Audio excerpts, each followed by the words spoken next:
Perkenalkan, nama saya Arya Krisna Putra. Perkenalkan, nama saya Dian Asa Ingkafi. Perkenalkan, nama saya Gemas Adi Aryana. Kami dari kelompok Epul.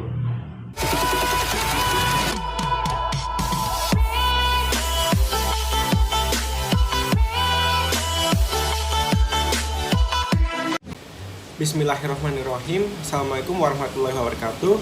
Perkenalkan, kami dari kelompok Ipul akan menjelaskan tentang proposal kewirausahaan kami. Kelompok kami terdiri dari saya, Dian Asa Ingkafi, Gemas Adi Aryana, dan Arya Krisna Putra. Proposal kewirausahaan kami berjudul Epul, yang merupakan aplikasi pengepul online berbasis web sebagai jasa penjemputan barang bekas dan penjualan barang daur ulang. Ada beberapa hal yang melatar belakangi ide kewirausahaan ini. Yang pertama adalah keberadaan sampah di kehidupan sehari-hari. Sampah ini merupakan konsekuensi langsung dari kehidupan, sehingga dapat dikatakan bahwa sampah timbul sejak adanya kehidupan manusia. Keberadaan sampah di kehidupan sehari-hari ini tidak lepas dari tangan manusia yang membuang sampah sembarangan.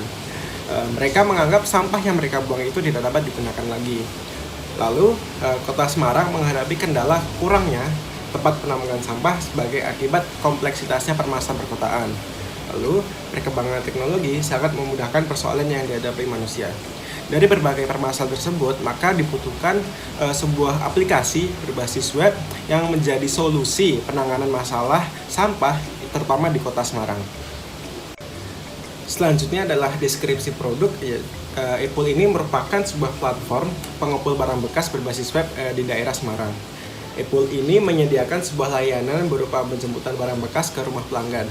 Jadi apabila pelanggan yang memiliki barang bekas dan tidak tahu harus diserahkan kemana, maka dapat menggunakan Epul ini sebagai solusi barang bekas yang menumpuk di rumah. Lalu Epul ini akan bekerja sama dengan beberapa pengrajin barang bekas. Berikutnya adalah analisis, kompetisi, dan peluang pasar produk.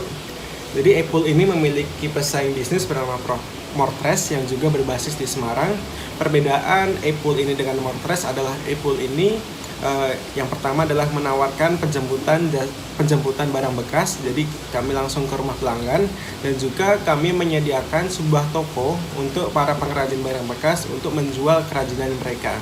Jadi tidak di web kami tidak hanya menawarkan jasa penjemputan barang bekas, namun juga menyediakan toko untuk perajin-perajin tersebut.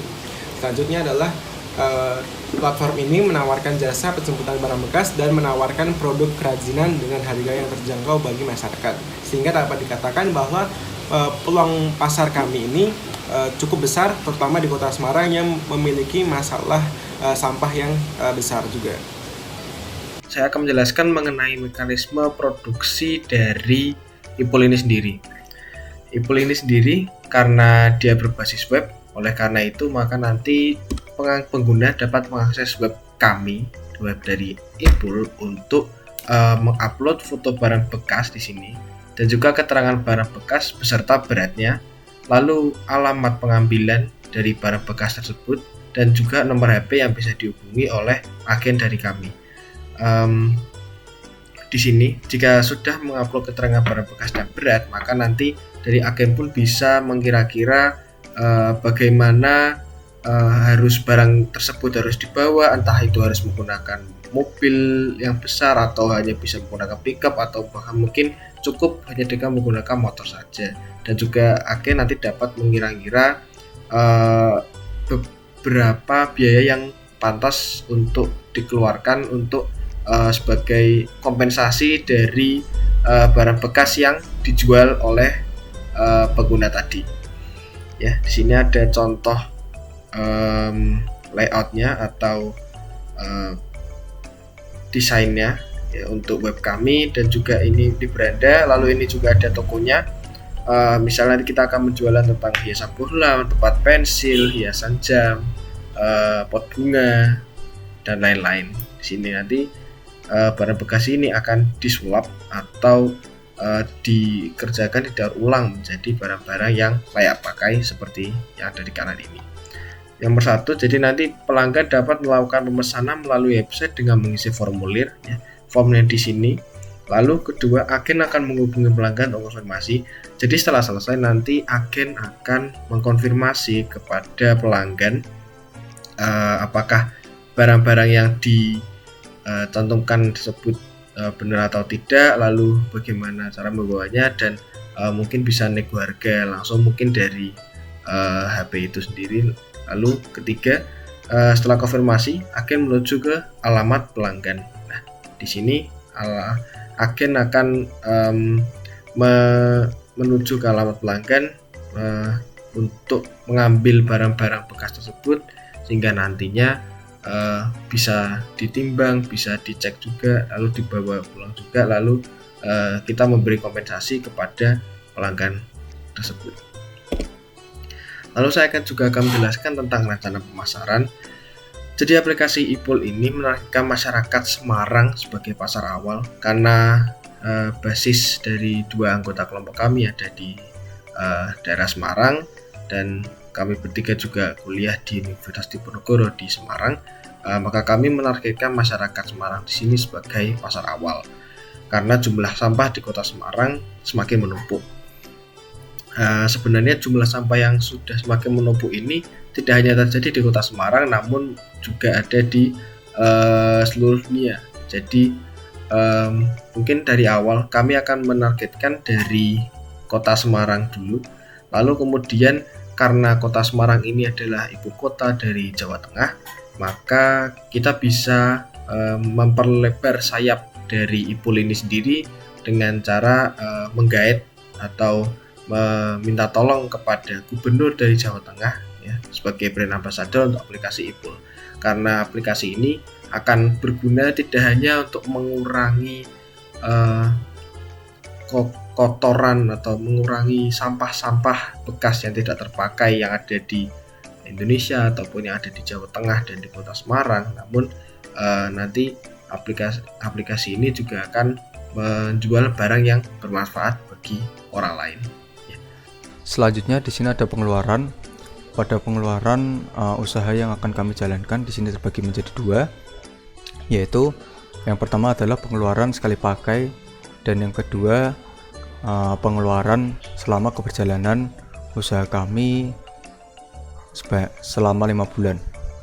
Jadi untuk pengeluaran sekali pakai di sini kita untuk pembuatan aplikasi web untuk usaha kita.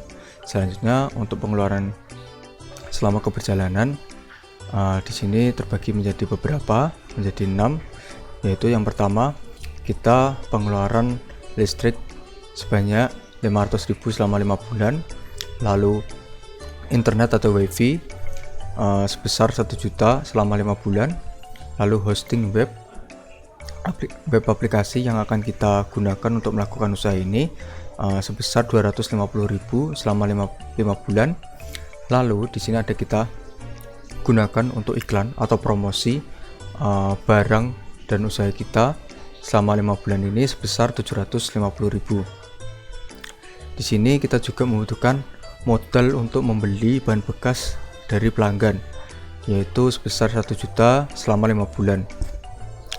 Dan pengeluaran keberlanjutan usaha ini yang terakhir yaitu untuk melakukan upgrade aplikasi web, yaitu sebesar 500.000. Nah, jika ditotalkan pengeluaran untuk melakukan usaha yang akan kita jalankan ini yaitu sebesar 6 juta rupiah. Selanjutnya di sini ada break-even point. Karena biaya tetap produksi usaha yang akan kami jalankan sebesar 6 juta.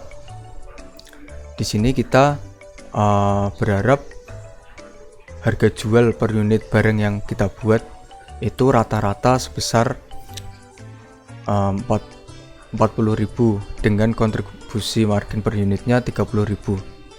Jadi break-even point ini tercapai ketika kami telah menjual sebanyak 200 unit kepada pelanggan, sehingga selama 5 bulan itu modal kami yang telah dikeluarkan telah kembali gitu, modal balik.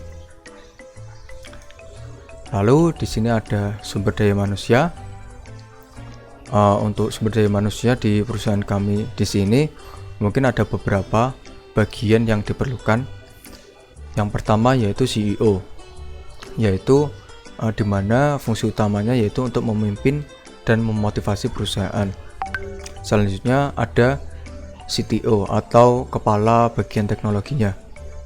Nah, di sini tugas dari CTO yaitu mengembangkan aspek bisnis perusahaan melalui bidang teknologi untuk memastikan keselarasan dengan tujuan bisnis perusahaan.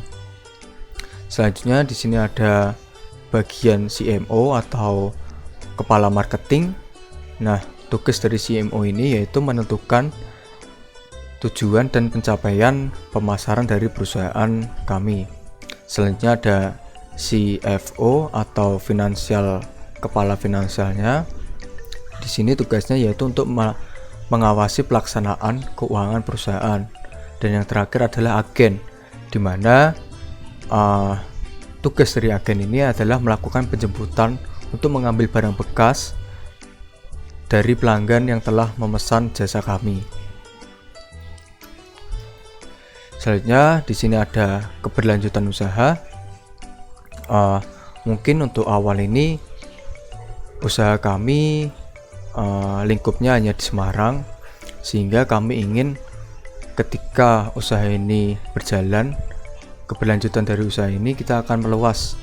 Pertama kita mulai dari Provinsi Jawa Tengah dulu, lalu kita ingin menyebar ke bagian Pulau Jawa, sehingga penggunaan aplikasi dan penjualan barang kami dan melakukan kerjasama dengan UKM akan lebih luas. Dan setelah Pulau Jawa kita dapat, kita ingin memperluasnya hingga seluruh Indonesia. Sekian dari kami. Terima kasih.